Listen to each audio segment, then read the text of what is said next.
Do you guys feel it? Do you hear it? Do you know it? It is Masters Week. It's your boy Brad Thomas here with Chris Mills, and this is the No BS Golf Show. Before we get into the Masters, we have to talk about last week. Brian Harman, wire to wire, getting the not wire to wire, almost wire to wire, getting the job done at the Texas Open. Good, the bad, the ugly. And I will start off Sam Ryder, the good, the bad, and the ugly. I hate him with a passion now because he ruined our Keith Mitchell first round leader bet. Sam Ryder went out there and played horrible golf the 3 following rounds. So that is my good, bad, and ugly. How did you do last week? I don't even know if you did you bet last week while you were out of town?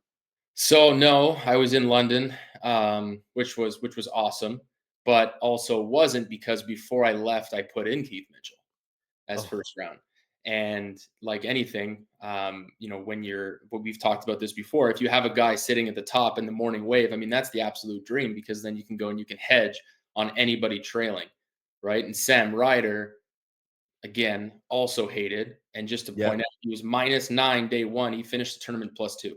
Like he was absolutely atrocious for the last 3 days. And he just went on that crazy run, -6 in the last 7 holes to shatter, that +5,000 Keith Mitchell ticket that we had. And I didn't have a chance to hedge, unfortunately, but I did see some tickets going around the internet where, people probably in that same situation who had Mitchell, you could have got Ryder at whatever it was, 150 to 1, 200 to Yep. 1. A lot of people hedged at 150 to 1. I was only able to hedge at 5 to 1 just because I'm freaking an offshore guy, but Yeah. you know, e it was pretty clear that he was going to at least tie. Yeah. I got him when he tied for the lead at 5 to 1. You can't really be mad about that, like, tying for the lead at 5 to 1 with a couple birdie holes left because he has that, uh, birdieable par, Yeah. that short par 4, then the par 5. I was like, especially the way dead heat works, if you have a two-man and you're getting 5 to 1, you can essentially win half of one and half of the other, which makes it a pretty safe hedge. Yeah, and he just, I mean, give it to him. He played great and he just made everything. Like with 3 holes to play, he hit it to what, 23 feet on 16, the par 3, Drano, right? Yep. 17, didn't hit the best chip shot, 13 feet, Yeah. Drano. And then on 18, he hit it to a foot when most people were either super short or flying it into the rough and trying to get up and down for par. And it Yeah. was just an amazing finish. And I will say with full 100% confidence, if I had Ryder, there's no way he does that. Not a chance.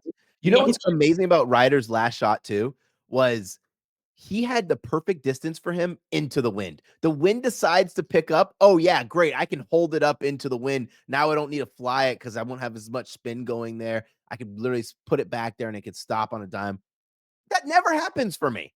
No. Never happens for me. But whatever, dude. Let's talk about the tournament everyone wants to talk about. Yes, The sir. the Masters tournament at Augusta National Golf Club in Augusta, Georgia. What's an event? 95 golfers in the field. I think they had one withdraw. The course, it's a little bit longer, 7,555 yards, par 72, bent grass greens, ryegrass overseed on the approaches. Remember here, they don't call it the rough, they call it the second cut. So tees, fairways, and second cut ryegrass overseed. Greens are medium size, 6,486 square feet. Fairways, 79 acres of them, 35 acres of second cut. So for those unfamiliar why I say these numbers, that's a really important factor. Not a lot of second cut here. So essentially it's fairway, minimal second cut, then pine straw and under trees or water hazards. Bunkers, 44 of them. Not a ton of, I don't want to say this the wrong way. There's a fair amount of bunkers, but not a lot that are going to really hurt you here. But there's some really significant bunkers, if that makes sense. The bunkers that are in play are really popular or famous bunkers. There's 5 holes with water in play. This is a golf course that course history, number one, is probably the most important factor, or at least course experience. You want guys who aren't going to go out and three putt. You've probably heard this phrase to death, but the undulation here is unlike anywhere else. So three putts are very common at this course. You can literally roll your ball off the green due to the undulation. Um, so you want to avoid guys who are, are not great putters. You also want guys who are great on approach and great course strategists. I will be kind of monitoring how this course plays though with some of the tree removals. Augusta's always been a course you can't overpower, but I think it was on 12 when they removed the tree on 12. That's a course, if you could take it over the top, that's a hole that can be overpowered. What kind of and I talked about distance being at long. This is the fourth longest course on tour. Um, what kind of golfers are you looking for? Are you targeting this week?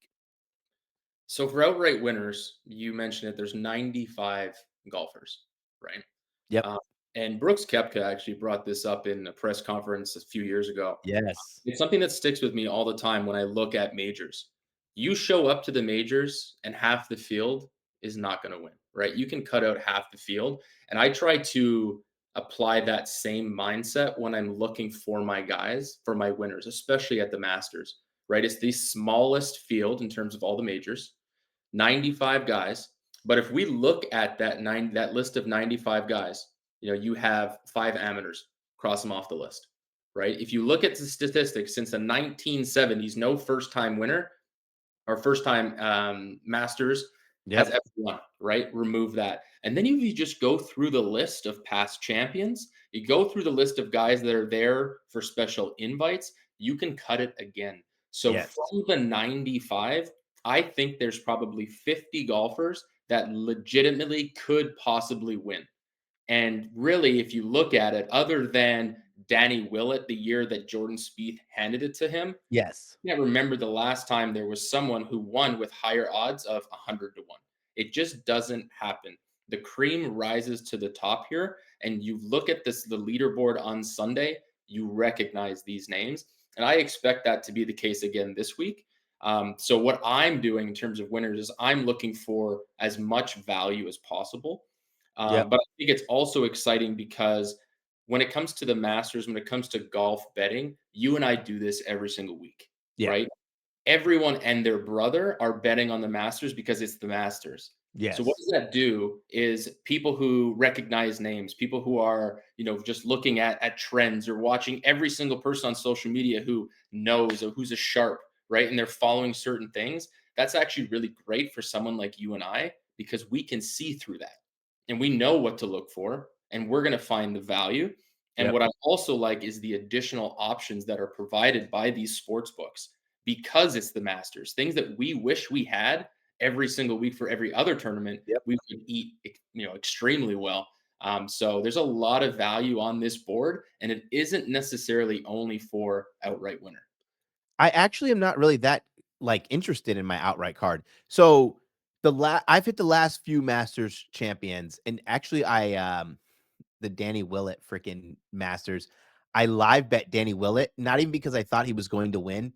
I was in a pool, and the only guy who could catch me had Danny freaking Willett, and so I go, "Alright." It was a pretty significant pool, like a few grand, and I Yeah. was like, "Alright, I'll just put a little money on Danny Willett." If he wins, I still win money. But let's go the last 5 years. The positions that I have been in, I wasn't on Hideki, so, the positions that I was in, all of those golfers, I got really early. I Mhm. got, like, a few weeks in advance at bare minimum, and this point, I do have a couple golfers. I didn't feel like I got really good entry points on any golfers early. And Yeah. so it left me kind of scrambling, but it left me in a position where I took some stabs. And I really wasn't too overly concerned about the outright market because in my Discord, and this is just a rough estimate, I probably have 15 bets that are in right now for that are not outright bets because there's so many markets. And I think there's so many markets where the books kind of had no idea how to price them. And I'll give an example. And I'm not going to talk about this in depth because I've beat this horse enough, but Top Live Golfer, the market pricing of the entire network of sports books was all over the place. John Rahm in some places is plus 200, other places he's plus 350. Even if you don't think John Rahm is going to be the top live golfer and you're only searching for value, the fact that he's $1.50 better priced at the highest in book, Yep. it was a no-brainer bet for me. Or like there's some fun ones, right? Like Do I think Angel Cabrera is going to do well in this tournament?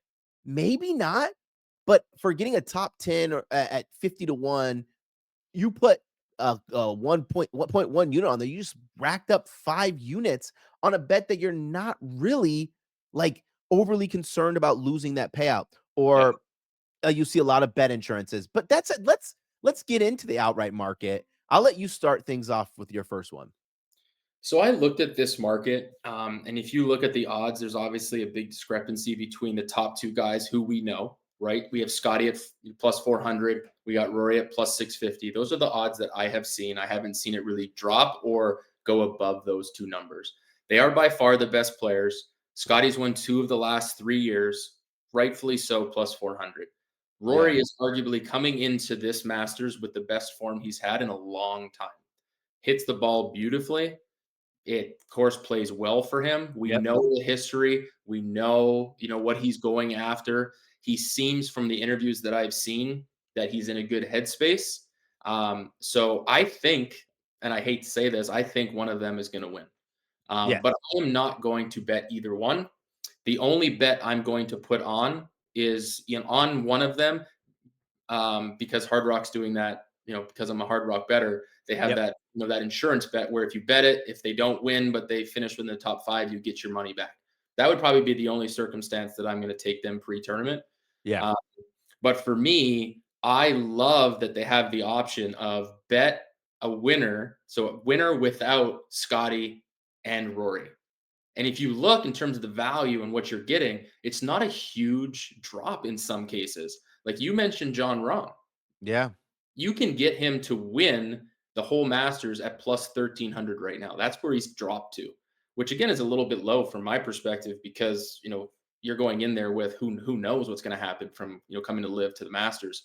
But if you do Rahm without Scotty and without Rory, he's still plus 1100. I mean, you tell me how that makes sense. You're taking the number 1 and number 2 dog and it's only dropping 200. So like for me, I was actually monitoring that board because I would love to just have my guy finish third if they finish 1 and 2, or Yeah. if whatever, Rory doesn't show up and he's out of the mix and Scotty wins again and my guy finishes second, I get paid. I love that. I love taking him out of the field. I wish I could do that every single week. So I, for me, I like what that. I'm going with is you can get Mr. Sepp Straka at plus 7,500, I think, to win the tournament. Yeah. You remove Scotty and you remove Rory from the mix, he's still plus 6,000 to win the Masters. Sepp Straka, we've been on him a lot this year. And rightfully so, because he's won. He's got 4 top tens.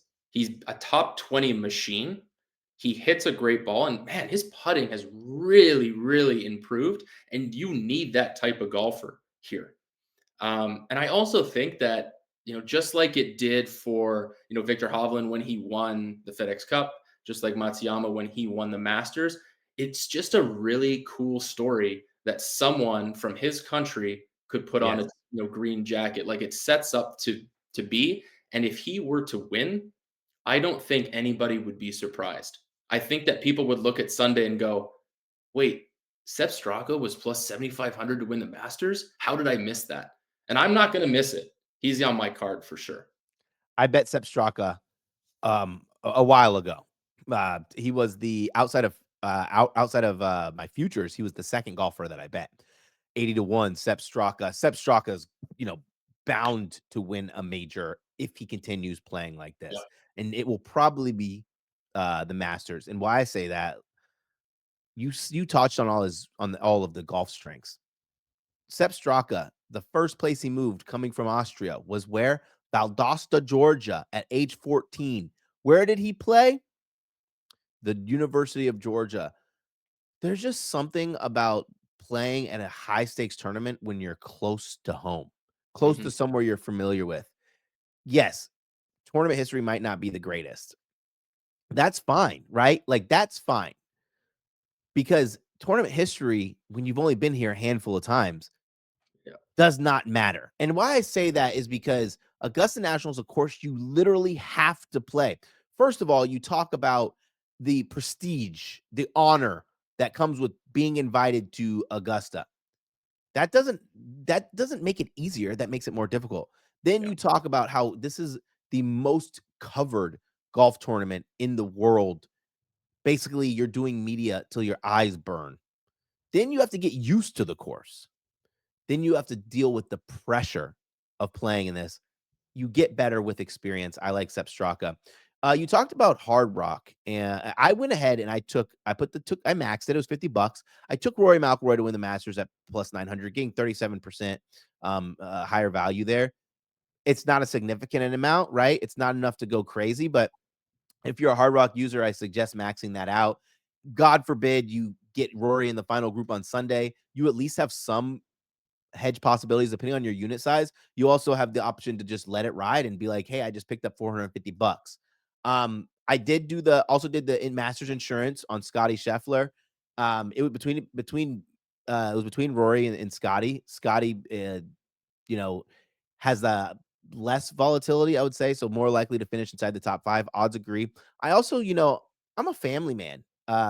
Me and my wife did this as well. Like, had my wife do it, and I was like, "Yo, let's just pick the same golfer and let's have fun," right? Like, and then I was like, if Scotty finishes top 5 and doesn't win, we have a $250 bonus bet that we can just bet on something fun. She's a soccer fan. We could bet on something fun together. So I think that like you should take advantage of these promos. And I just thought those were the best two options was Rory and Scotty. I'll give a winner. I don't think I sent any screenshots to straight. I'll make sure I do that for you. I am going to let's see. Let me give one. I have to pull up my golf bets because I didn't put any in the chat. My bad. Okay. 25 to 1 right now. I bet him at 22. Number went up. I'm taking Xander Schauffele. Xander Schauffele might be the biggest wild card when Yeah. it comes to value guys. Even when I built out my model, I was really surprised to see this. Xander finished uh 8th in my model, and I'll post this model up for Huff Straight post this up so everyone can see it. I'll send you the screenshot straight. My bad. But Xander Schauffele is coming back off a major injury. But before that, Xander Schauffele at the majors was fantastic. Won the Open, won the PGA Championship, finished 8 at the Masters, solo 8 by the way, and T7 at the US Open. Xander Schauffele had I think it was two bad performances with his irons at the Players.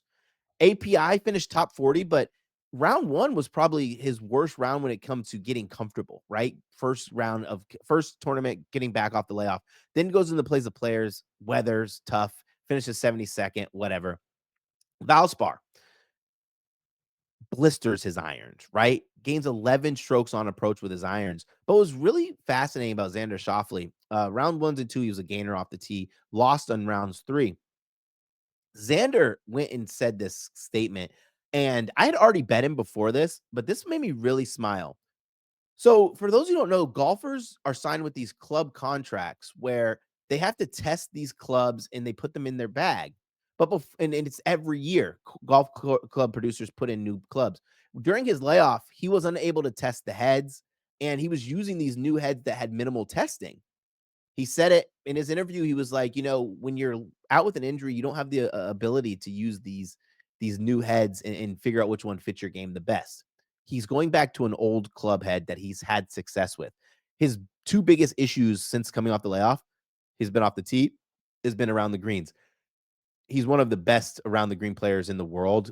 Normally, I think he's going to bounce back to that. Plus 2,500 is a fantastic price, especially if you're looking for a short shot that's not under 20 to 1, which once you get under 21, it really becomes difficult to justify unless you're betting on a Yep. guy who's winning a ton like a Scotty Scheffler. So Love it. that's kind of where I sit there. And like for people who maybe are just getting into golf betting or just looking at 2024 statistics, Xander won 2 majors last year. Two. And I think following the season, or maybe even after when he won the Open, Xander's odds to win the Masters was plus 750. He got injured, right? He Yep. didn't start the year well, and I think he's a wild card for sure. But like this is the highest number that I can even think of. That's like, if I, it's almost like it reminds me of the Brooks Koepka when he went back to back to back to back. Yes. And like at some point, I think he even came out. He's like, how when do I get the respect? Like he was still in the plus 2000s, plus 2500s after he was just crushing the PGA and the US Open back to back years. I kind of get that same feel where this kid, I mean, Xander, he has amazing course history. If it wasn't Yep. for 16 putting in the water a few years ago, that was his green jacket. So he has a lot of good form at this course. Take away everything that he's done this year, that's just a pure value play. And Yep. for a guy that's 3 times the odds of what he was 6 months ago, I have no problem with that bet. I want to say this too, with majors. You touched on it. You can eliminate a lot of the golfers. The hardest thing to do is to win a major, but I think a lot of these golfers will tell you the next easiest thing to do is to win a major, your second major, Mhm. because those nerves and everything's gone. For a lot of people who started following me when I started getting my following was when I hit Brooks back to back, and my logic when I went on camera, my logic wasn't even hard. We were getting amazing price on a guy who's coming off winning a major. We hit Xander last year, and it was the exact same logic, right? Like, just these guys are built different. Like they have, and when I mean built different, I'm not talking about skill set. I'm talking about mentally. These guys, these Brysons, these Rorys, these Scotties, these Xanders, these Brooks are different than your Burgers, your Pendriths. Pendrith's not fair. He's a debutante, but you're like, you get what I'm saying. Like these guys who are lower on the board who Yep, aren't major champions. yep, So, I 100%. digress. I digress. No, totally agree. I think that's a great pick. So, I am doing this, and I'm gonna give this one out, and I hope it hits. I'm gonna be on it. I'm gonna put it in today. And it's honestly one of those where I'm like, this person has so much potential and his game has been so good at times where he's taken down the best player in the world, who Okay. is Scheffler. And when I saw his odds, I thought, if I don't take him and he's there, I'll never forgive myself. And when I tell you, you're going to say he's been so bad, it makes no sense. It's Sam Burns. Burnsy. Dude, his odds are nuts for everything. Dude, his odds are crazy. 150 to 1. I have since he started to become, him. Like it's funny that I mentioned Scotty Scheffler, but he won in Texas and beat Scotty in a playoff. He won the match play and beat Scotty in the final. So if you're gonna think on Sunday, it's between him and Scotty in the final group, he's best friends with Scotty Scheffler. I think if Yep. there's anyone that can take down Scotty in Scotty's house, like it could be him. And the odds just seem so high for me. I was very surprised to see someone like a Sergio, who's 60 to 1 now, who's Yeah. dropped a bag of rocks. You have Phil Mm. Mickelson at 90 to 1, and you have Sam Burns, who really should fit the mold here, who's a fantastic putter. I just think that's really, really high for him. You know, it's funny. So you talk about like the golfers who odds have dropped, right?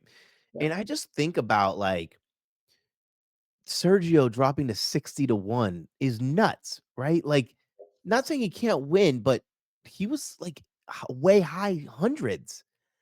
Then you have the guys who creep the other way because no one's looking at them. I actually went with another golfer too that is the same way. And I'm not going to sit here and try to like pretend that this guy has a really good chance of winning, right? Yep. But I will say his price is priced as someone who's coming to their first ever Masters, and it's not the case, right? And it's Mr. JJ Spawn. He's 130 to 1. JJ Spawn is not winning this tournament at a plus 6,000 clip, plus 7,000 clip. Hmm. 150 to 1, 130 to 1. This is Hmm. JJ Spawn, the same JJ Spawn who's been tearing the cover off the ball. Yep. I'm going to let's go through his last 5 events. Genesis, where he didn't even drive the ball well, a course that doesn't set up well for him driving, gains 4.9 strokes on approach. Cognizant, mind you, he finished T2 at Cognizant, gained 1.52 on approach. Yep. Arnold Palmer, where he had his worst putting performance of the year, gained 5.2 on approach. The Players, where he had a putt to win the tournament on 18 and left it short, 5.64. 4. Had a horrible Houston Open. That one scares you a little bit because of the course comps, but what I was not afraid of, what made me really excited for it being a course comp with Augusta National, gained 4 strokes on approach. Tony Finau said Augusta Memorial, the closest comp is Augusta. It is the best test to getting ready. I don't care that he sucked off the tee. I don't care that he sucked around the green. All I cared was how was he hitting into these greens, these tough greens to hit into, and he did fantastic. It's 130 to 1. I thought his price was grossly mispriced. Love it. Honestly, I love it. He was on my list, but you bringing that up, 100%. He's played, if you remember, after he won the Valero. Was it last year that he won the Valero? Or was it 2 years Man, ago? it's been some time now, like 3 years, I believe. Okay, so that was the first time he ever got into the Masters because he won the week prior. Yep. And I remember I think I threw a few bucks on him then because he was 300 to 1 or something. Thought, oh, we'll ride the hot hand. Let's see. Maybe he comes in with some momentum. But he's a much different golfer Yes. now than he was then. And other than Straka, I mean, he's probably the best player this season without a win. Yeah. And he's coming in with experience. I feel a full head of confidence. He obviously lost to Rory, but he played amazing at the Players. Showed that he could hang. Showed that he could deal. With the pressure on a Sunday. I think that's a very strong value play. Yeah, do you wanna give out another outright or you wanna move to a different market? Let's move to first round. Okay, let's go Rick, the first round leader. So, have been pretty chalky the last few years. Yep. I went a little chalk. I didn't go all the way to Scotty and Rory and Rom. I kind of avoided those. Let me go. I'm actually on DraftKings, so I'm gonna give the DraftKings numbers, and I'm actually not familiar with how to use theirs. Round finishing position. Oh, there it is. I will give you the prices of the first couple guys. We have Scotty Scheffler at 12 to 1, Rory McIlroy 16 to 1, Colin Morikawa 25 to 1, Rom 25 to 1. That's okay. So I want to make sure this is clear that says I did take chalk, but when I bet it, Rom was 20 to 1 and Morikawa was 28 to 1. Now Morikawa is down to 25 to 1. I'm on Colin Morikawa as one of my first round leaders. I build a first round model every single tournament. I put it in my Discord, and Colin Morikawa is number one. Number one out of anybody in the field. I'm not surprised. He Yep. always starts tournament strongs, but this is a tournament where it just makes sense for him. Colin Morikawa is not a guy who's gonna go out there and make a ton of one putts. He's not gonna go out there and have a round where he has 22 putts in a round. Yep. One thing Colin Morikawa is not going to do is three putt. One of the best comeback putters on tour, and what I mean is when he blows it by, if he Yep. blows it by, he makes the comebacker. Number one in three putt avoidance. Great ball striker, great course strategist, really accurate off the tee, which really helps. Colin Morikawa has great course history here. I think he starts strong, 28 to 1. I saw some books have it a little bit lower than 25. I wouldn't go past 25 though. Your value's pretty much zapped going past $3 on my value of 28 to 1. Yeah, I like that. I think if I'm looking at Hard Rock, he's plus 2250 first round right now. Don't really mind that either. I think I support that entirely. I think he is getting a little bit forgotten. Like he's been a little bit quiet the last few months, but that's just more because he hasn't been playing as much. So you don't see Yeah. his name, popping up there. But I would not be surprised to see him, at the top of the board. I'm going a little bit off the board because it's been successful for us. If you look over the last few weeks, it has not been favorites at the top of the board following round one. Yeah. Uh, it has been flyers. It has been pretty juicy, and we've been pretty successful this year between you and I. Yeah, It's we actually have. This is incredible. the best podcast that for first round leaders, I think, in the world. And I think we've earned that right to say that. Yeah, and if anybody thinks that they can do better, I'd love to see it. But yeah, we've been very, very successful, and I am going to go for value here, Okay. and I'm going to go for a guy who starts fast. Um, he has a green jacket in his closet. He's very much a villain. He's very hated across things. But hey, if I'm going to hate against him, and he's going to go out there and throw up a great first round, and I'm going to make money off it, I'm all for it. And worst case, he sucks and he's not there, then I'm okay too because I don't really like him personally. And that's Patrick Reed. at plus 6,000 first round leader. I'm on Patrick Reed as well, first round leader. And I'll just talk about this like I want to go through a couple of his first rounds, and I'm only going on data based on what we've been given, right? Yep. Patrick Reed, his first round success normally comes starting with his irons, right? Even didn't uh place probably as high as he wanted to at Doral, still was a gainer on approach. His putter was hot. Yep. It wasn't his irons, right? Only gaining half a stroke on approach, but and this is round one, but gained 5 strokes with his putter. Patrick Reed, if he can tie the two together, right? Like, and this is why I'm using this as an example. He becomes a first round threat instantly because you go and you look at some of his past first rounds, gaining two, gaining 2.6, lost there, gaining one, gaining two. The list goes on. If you just go look at his past first rounds, it's not the putter that always keeps up, right? Loser, loser, loser, loser. These are losing strokes with putter, loser. That's 5 events where he's lost strokes with his putter Yep.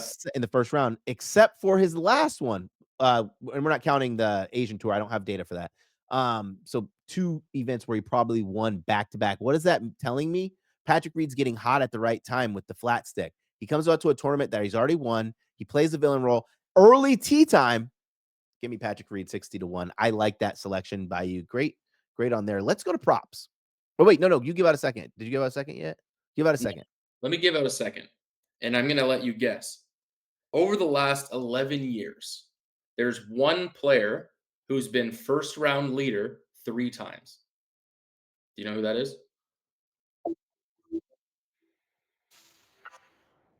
is that? No. Who is it? Jordan Spieth. Jordy. Jordy, Jordan Jordy, Spieth Jordy. has been the first round leader at the Masters 3 of the last 11 years. There isn't anyone who has two, and he has three. There's something about Augusta where he just comes to life, right? He should have won back to back Masters. We know Shoulda. that. He blew it. Um, Danny Willett. But is his game there? He's showing signs of greatness. Yeah. But the problem with him is that he'll go, on a run and make 3 birdies in a row, and then he'll double bogey the easiest Yep. hole on the course. And it's just like, what are you doing? But do I think that he has the game to win? I don't know. If he comes to Masters, like I said, it's the Masters, and Jordan Spieth at the Masters just makes sense. I don't like his number to win, but at plus 5,000 to be first round leader when he's done it 3 times in the last 11 years, I will be on that as well. I like that. I mean, he flirted with it last week too. Finished 5 under last week. Uh I'll give a prop bet. Scotty Scheffler, first round top 10 finish. Like without beating a dead horse on Scotty Scheffler, because I feel we talk about him all the time. There's a reason why at Houston Open it felt like he was inevitable. He Mhm. didn't win the tournament, finished T2, didn't have his best stuff. Augusta fits his eye well. He's a golfer who probably won't be a huge gainer on the greens, but won't be making a lot of 3 putts. Great course strategist. Keep in mind, he's hit this in his last 3 trips to Augusta, first round top 10. It's plus 162. I think you should at least consider it. I like that a lot. I like that. I want to give everyone a winner right now. It's not sexy, it's not juicy, but if it doesn't hit, I would be very surprised. Okay. This man yesterday hit 260 shots on the range. He just fired his caddy, which arguably was one of the better caddies on tour. He changed his club manufacturer. He can't hit a ball. He doesn't know if it's going left, right, or straight. And he's averaging, I think his average to par, I think he's 3.6 strokes over par per round for the last 2 months. Hasn't made a cut in 2.5 months. And the bet is, will Max Homa make the cut? And the answer is no. No.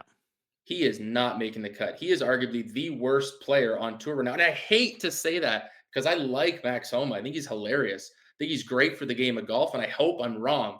Not this week, but in the future. you can get him to miss the cut. I think at last I saw was minus 120. That for me is a hammer. Even with a small field, even dismissing the amateurs, the past champions and stuff, this is not an easy course. And especially if you don't have control of your golf ball and you're trying to get up and down from everywhere for par, I just don't see him making the cut this week. So, no, I don't think he will. Yeah, let's go a little bit deeper into Max Homa. It's been Thursdays starting tournaments. In that miscut streak, he's lost on average 4.78 strokes on Thursdays, and most of that has come from the second shot. Lost on average 4.0 strokes on approach in that time. Love it. I I don't have much to say besides that. Like you don't start strong, you typically miss the cut. Let's go with another one. Let's see. What did I send over to you, Mr. Straight? Ah, Corey Connors. It's my favorite bet. Corey Connors, top 30. Barely missed it last year, but finished last three before that, finished inside the top 30. He has pretty much the best game that he's had in quite some time. Putter's hot, right? Been a gainer in every event except for Valero. He was pretty neutral though, which is fine. But he's been on approach has been really phenomenal. Last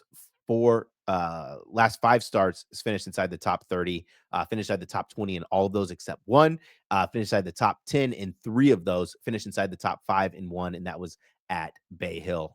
It's minus 120 top 30. Um, I'm there. I'm riding him. I ride him pretty much every Augusta. Love it, and I agree. Next one for me, and this is a new bet. This is something that's available, and I've looked and I've seen it across several books. What's nice again, as we said, being a major, being the Masters, we have a lot more betting options. I wish we had this every week, but we don't. So Yeah.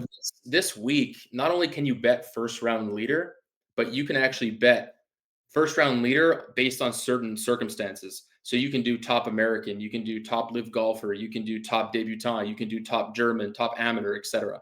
So when I was looking through this, and I have a few juicy ones that I'm going to save for for the crew for the Discord, but Yeah. there is one that really stuck out to me that I think that people need to be on. It's still it's how hard it is to hit first round leader, but when I was sorting through this list of top debutant, and for people who don't know what that means, it's rookies, it's first masters. There's a list of 20 plus guys, and you can dismiss quite a few of those people right off the bat. And when I was working my way up the list, because I always start down up just to kind of check the odds, but a first round wizard this season and just in general, a man who tends to start fast is Taylor Pendrith. Yes. I'm looking at this list. You can get Taylor Pendrith at plus 900 to be first round leader for top debutant. And I just think that, if I'm looking at this list, you have McNeely at the top at plus 850. Then you have DT, right? Thompson, Dietrich, Rye. All of those guys could do it 100%. But if I'm just looking at recent form, I'm looking at a guy who did it 2 weeks ago. Give me Taylor Pendrith at plus 900 to be that first round leader, top debutant. Yep, Taylor Pendrith, was on my short list for first round leader, ended up didn't have enough, and I didn't wanna go with the debutante as to be the entire first round, but I actually think for Taylor Pendrith, where his most of his success will come from the first round, because it's just hard to sustain good performances as a debutante in those first rounds. Like, he could have his name flash up in the top of that leaderboard and finish T18, and I think that will be like, wow, I had an amazing first round. I love that price. I really do. Do you have another prop that you want to give out? No, but I will touch a little bit more on that because it is, top debutant, which means they've never seen the course before. They're seeing it Yep. for the first time. But I think it matters at, who are you going to be playing your practice rounds with, right? Who is going to be your boots on the ground from years prior? Those who know, there has been a Canadian winner, Mike Weir, who's in the field, who has played well here in the past. His Yep. best friend, the best man at his wedding, is Corey Connors, who also knows how to get around this track extremely well. So I think when you're looking at your top debutant, these rookies for the first time, you look through that list and say, who are the people that they have on their team? Who are the Yep. people that they have relationships with? Right? Similar to the JT to Tiger when they were saying, he's getting this extra, notes from Tiger because they're best friends, blah, blah, Yeah. blah. Kind of a similar situation with Pendrith. So while he's going into this for the first time, I think he's going to know where to miss, where not to miss. I think he's going to have, this information. Yes, they're competitors, but at the end of the day, these guys are boys. Yep. And I think he's going to go in there with a little bit of an advantage. If he hits the ball the way he does, he fits this course really well. So that's all I'll say, about that. It's a good one. That's a good thing that you brought up too. Um, you have to remember too, like, Mike Weir, I think he's pretty much knows like he has the slimmest chance of winning this event. But with his Canadian counterpart, if he can win it and represent their nation, that's pretty phenomenal.